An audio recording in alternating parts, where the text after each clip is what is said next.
नमस्कार साथियों, आप सभी का स्वागत है आपके अपने चैनल RW वाला पर। और आज हम लेकर आ चुके हैं पांडव सीरीज का एपिसोड नंबर 5। जी हाँ दोस्तों, एपिसोड नंबर 5 एसएससी, सीजीएल और एमटीएस के लिए और यूपी पुलिस कांस्टेबल के लिए रामबाण क्लास की जो एपिसोड नंबर 5 है लेकर आ चुके हैं। फ्री पीडीएफ आपको अपने टेलीग्राम चैनल पर प्रोवाइड कराने वाले हैं और इस सीरीज में आप सभी लोग जरूर से जुड़े रहें, क्योंकि ये आपके जीके जीएस के लिए जो एग्जाम की खोपड़ी में छेद करने के लिए काफ़ी है। सुपर फास्ट रिवीजन हम विद नोट्स के साथ में आपको कराते हैं और यूपी पुलिस और आपका एसएससी के किसी भी एग्जाम्स के लिए जीएस का सुहा करने के लिए ये एपिसोड, ये क्लास, ये सीरीज काफ़ी है। तो यदि आपको हमारे टेलीग्राम चैनल पर पीडीएफ आपको चाहिए तो हमारे टेलीग्राम चैनल RWA UPP री एग्ज़ाम, इसे आप ज्वाइन करना बिल्कुल भी ना भूलें। वीडियो अगर आपको अच्छी लगे तो वीडियो को लाइक और शेयर करना बिल्कुल भी ना भूलें। और यदि आप चैनल पर नए हैं तो चैनल को जरूर से सब्सक्राइब कर लें। वीडियो आपको कैसी लगी तो इस बात को आप कमेंट बॉक्स में ज़रूर बताएं। यदि आपको वीडियो अच्छी लगी, क्या हमें ये क्लास कंटिन्यू करनी चाहिए, इसके बारे में आप अपना सजेशन दे सकते हैं। तो चलिए ज़्यादा समय ना गवाते हुए आज की जो क्लास है उसके हम स्टार्टिंग करते हैं। पांडव सीरीज 5 एपिसोड नंबर 5 आपके लिए हम लेकर आ चुके हैं। जी हाँ दोस्तों, यहाँ पर एक मोटिवेशन थॉट आप लोगों के लिए कि जिसके हिस्से में संघर्ष होगा जीत भी उसी के हिस्से में आएगी। जी हाँ साथियों, जो जितना घिसेगा उतना ही चमकेगा। और ये पांडव सीरीज मेहनती और संघर्षशील हमारे सभी साथियों के लिए रामबाण और ब्रह्मास्त्र के रूप में ये साबित होने वाली है। तो चलिए दोस्तों, ज़्यादा समय न गवाते हुए आज का जो पहला प्रश्न है वह है आपका कि जो पांडवानी नृत्य है वो किस राज्य से संबंधित है। तो ये तो भाई मिस्टेक हुआ है मुझसे, ये मिस्टेक हुआ है मुझसे, ये झारखंड यहाँ पर नहीं है। बस केवल यही एक मिस्टेक है, मुझसे लिख गया था, फिर मुझे यहाँ पर पीडीएफ में जो है एडिट करने का ध्यान नहीं रहा है। तो जो पिंडवानी आपका नृत्य है वो है आपका, ये पड़ता है आपका छत्तीसगढ़। क्या है ये आपको जरूर से ध्यान रखना, छत्तीसगढ़। ठीक है, तो आपका जो पिंडवानी नृत्य है वो छत्तीसगढ़ का है। इसके जो प्रसिद्ध कलाकार हैं वो तीजनबाई हैं, जिन्हें 2019 में पद्म विभूषण मिला है। इन्हें पद्म विभूषण 2019 और पद्म श्री भी इन्हें मिल चुका है।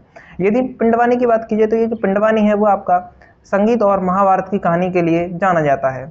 झारखंड के जो नृत्य हैं वो आपको पंथी और राउत नाचा देखने को मिलते हैं। और यदि इसकी बात की जाए कि जो आपका राजस्थान है तो राजस्थान का जो नृत्य है वो आपका कालबेलिया देखने को मिलता है। और ये कालबेलिया यूनेस्को में 2010 में से शामिल किया गया था। कालबेलिया की जो प्रसिद्ध कलाकार हैं वो आपका गुलाबो सपेरा देखने को मिलते हैं। यदि आपको अगला प्रश्न बनता है कि झारखंड का जो कर्मा है, कर्मा कहाँ का है, झारखंड का देखने को मिलता है। और बिहार का भी देखने को मिलता है, आपका झारखंड ही देखने को, आपका बिहार का भी आपका कर्मा नृत्य ही देखने को मिलता है। यदि आप बात की जाए कि जो उस्ताद कला है, एक जो ड्राइंग है, जो आर्ट है आपकी, जो कला है, इसे जीए टैग मिल चुका है और ये बीकानेर का से संबंधित देखने को मिलती है। यदि आपसे अगला प्रश्न की बात की जाए कि जो खेड़ा आंदोलन है इसकी शुरुआत 1918 में की गई, गुजरात से की गई। और सरदार वल्लभ भाई पटेल, इंदुलाल याग्निक और आपको गांधी जी इसमें शामिल रहे थे। चंपारण सत्याग्रह आपका ये पहला सत्याग्रह था जिसमें गांधी जी ने भाग लिया था और 1917 में इसकी शुरुआत की गई थी। नील की खेती और 3 कटिया जो प्रथा थी उसका यहाँ पर विरोध किया गया। जो मेधा पाटेकर हैं ये नर्मदा बचाओ से संबंधित देखने को मिलते हैं। अगला आपका जो प्रश्न है वो आपका पॉइंट अब्दुल गफ्फार खान, ये कौन है। तो ये आपके पहले विदेशी हैं जिन्हें भारत रत्न बना 1987 में। तो दूसरे विदेशी कौन है जिन्हें भारत रत्न बना, तो दूसरे विदेशी आपके नेल्सन मंडेला देखने को मिलते हैं, जिन्हें 1990 में क्या मिला था, भारत रत्न मिला था। तो नेल्सन मंडेला के समय ही एक और आपका मरणोपरांत मिला था, डॉक्टर BR अम्बेडकर, जिन्हें भारतीय संविधान का जनक कहा जाता है।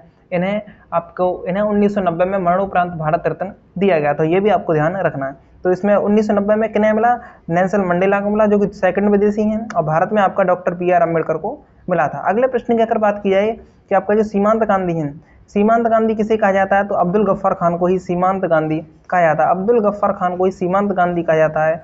इन्हें खुदाई खिदमतगार भी कहा जाता है। और ये लाल कुर्ती दल से संबंधित देखने को मिलते हैं।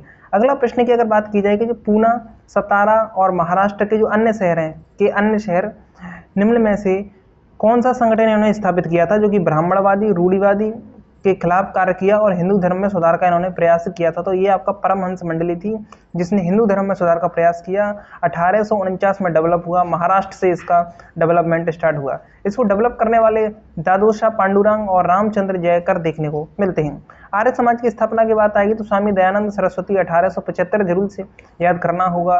और रामकृष्ण मिशन की यदि बात होगी तो ये आपका 1897 में बेल्लूर वेस्ट बंगाल से इसकी स्थापना की गई और स्वामी विवेकानंद के द्वारा इसे की गई थी। अगला प्रश्न आपका बनता है पॉइंट नंबर, जो आपका ब्रह्म समाज है वो आपका 1828, यह ब्रह्म समाज की जो स्थापना है वो 1828 में राजा राम मोहन राय के द्वारा की गई और इन्होंने एकेश्वरवाद पर बल दिया। एकेश्वरवाद को ये मानते थे और मूर्ति पूजा पर इन्होंने विरोध किया था, मूर्ति पूजा का विरोध किया था। अगला प्रश्न है आपका कि पूना सार्वजनिक सभा ये कहाँ हुई, तो ये आपका 1870 में इसका डेवलपमेंट हुआ। इसे M.G. रानाडे के द्वारा इसको डेवलप किया गया था। प्रार्थना समाज आत्माराम पांडुरंग और M.G. रानाडे देखने को मिलते हैं और R.G. भंडारकर भी इसी से संबंधित देखने को मिलते हैं। प्रार्थना समाज की जो स्थापना है वो आपका 1863 में की गई थी। धर्म समाज की बात होगी तो राधाकांत देव इससे और R.G. भंडारकर देखने को मिलेंगे। यंग वंग जो आंदोलन है वो डेफेरियो के द्वारा इसको डेवलप किया गया। स्वराज पार्टी 1923 में ये आपका चित्तरंजन दास और मोतीलाल नेहरू के द्वारा इसको स्थापित किया गया। अगले प्रश्न की बात होगी कि जो नागरिकता है वो भाग 2 में दी गई है। भारतीय संविधान के भाग 2 में नागरिकता का वर्णन है जो कि आर्टिकल आपका 5 से 11 के रूप में देखने को मिलता है। जो नागरिकता कब लागू हुई तो आपका 26 नवंबर 1949 को नागरिकता लागू होती है। और नागरिकता जो एक्ट है वो कब आया, 1955 में आया था। नागरिकता एक्ट ये कब आया था, 2005 में नहीं आया है। इसमें आपका जो नागरिकता देखने को मिलता है तो जो नागरिकता जो एक्ट है वो 1955 में आया था। ये यहाँ पर 2005 यानी जो नागरिकता का जो संशोधन हुआ था वो 2005 में हुआ था। नागरिकता में संशोधन 2005 में हुआ। नागरिकता अधिनियम 1955 में आया था। 5 प्रकार से ये नागरिकता हम ग्रेड कर सकते हैं, आपका जन्म से, वंश से, आपका पंजीकरण से, भूमि अर्जन के द्वारा। जैसे सिक्किम को हमने अपने भारत में मिलाया तो हमने वहाँ के जो लोग थे वो आपका भारतीय नागरिक ही माने जाएंगे। यानी कि ऐसा कोई स्थल जो भारत में नहीं है और उसे भारत में यदि हम मिला लें तो वो भारत के नागरिक ही माने जाएंगे। तो इस प्रकार से हम भूमि अर्जन से देख सकते हैं। देशीयकरण से यानी कि यदि कोई विदेशी भारत में आया है और यदि उसे भारत की नागरिकता ग्रहण करनी है तो उसके लिए उसे भारत में एक नियमित समय पर उसको वहाँ पर रहना पड़ेगा। उसके बाद वह नागरिकता के लिए एलिजिबल होगा और वहाँ के लिए उसे रजिस्ट्रेशन वहाँ पर करना पड़ेगा, पंजीकरण। अगला आपका प्रश्न बनता है वह आपका कि जो आपका मोत्सु त्यौहार है ये आओ जनजाति और नागालैंड की देखने को मिलती है। जो मोत्सु त्यौहार है वो आओ जनजाति के द्वारा और आपका नागालैंड का देखने को मिलता है। बोडो जनजाति आपका असम की देखने को मिलती है और ये बोडो जनजाति असम की देखने को मिलती है। टोडा जनजाति आपका नीलगिरी पर्वत पर दक्षिण क्षेत्र में आपका नीलगिरी टोडा ये आपका तमिलनाडु में देखने को मिलती है। जो टोडा जनजाति है तमिलनाडु की नीलगिरी पहाड़ियों पर देखने को मिलती है। जो आपका मिसमी जनजाति है वो आपका अरुणाचल प्रदेश में देखने को मिलती है। यदि बात की जाए भूटिया और लेप्चा की तो ये आपका सिक्किम में देखने को मिलती है। यदि आपको अगले प्रश्न की बात की जाए तो वो है आपका जो आपका कोन्याक, रेगमा और आपका अंगामी ये आपका नागालैंड की देखने को मिलती हैं। कोशिका झिल्ली की बात होगी तो ये आपका जंतु और पादप दोनों में देखने को मिलती है। अर्धपारगम्य ये होती है और चयनात्मक ये देखने को मिलती है। जो आपका कोशिका भित्ति है यह केवल जंतुओं में पाई जाती है।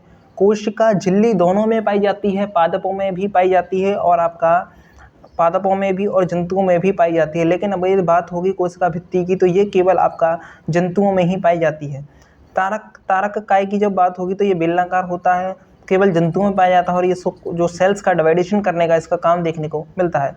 अगला प्रश्न आपका बनता है कि राज्य जो 3 देशों से सीमा बनाता है, ऐसा राज्य जो 3 देशों से सीमा बनाता है वो आपका सिक्किम है, अरुणाचल प्रदेश है।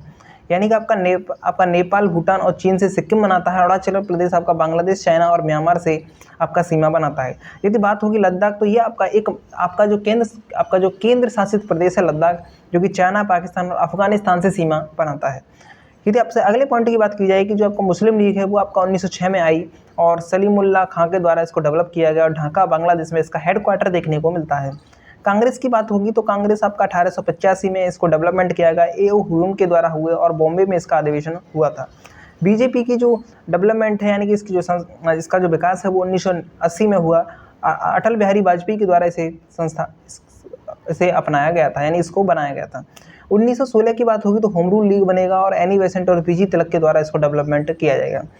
तो यहाँ पर आपके जो आपका कुमार गौरव सर हैं, हमारे रसगुल्ले वाले सर जो हैं, और मैं हूँ उनका रसगुल्ला, और आप देख रहे हैं RW वाला यूट्यूब चैनल। यदि आपको क्लास कैसी लगी है वीडियो के अंत में ज़रूर से बताएं। वीडियो अगर अच्छी लगी तो वीडियो को लाइक करना बिल्कुल भी ना भूलें, जिससे कि हमें मोटिवेशन मिलता है। और ऐसी ही वीडियो पाने के लिए हमारे चैनल को सब्सक्राइब करना बिल्कुल भी ना भूलें। तो thank you for watching video. जय हिंद, जय भारत, वंदे मातरम।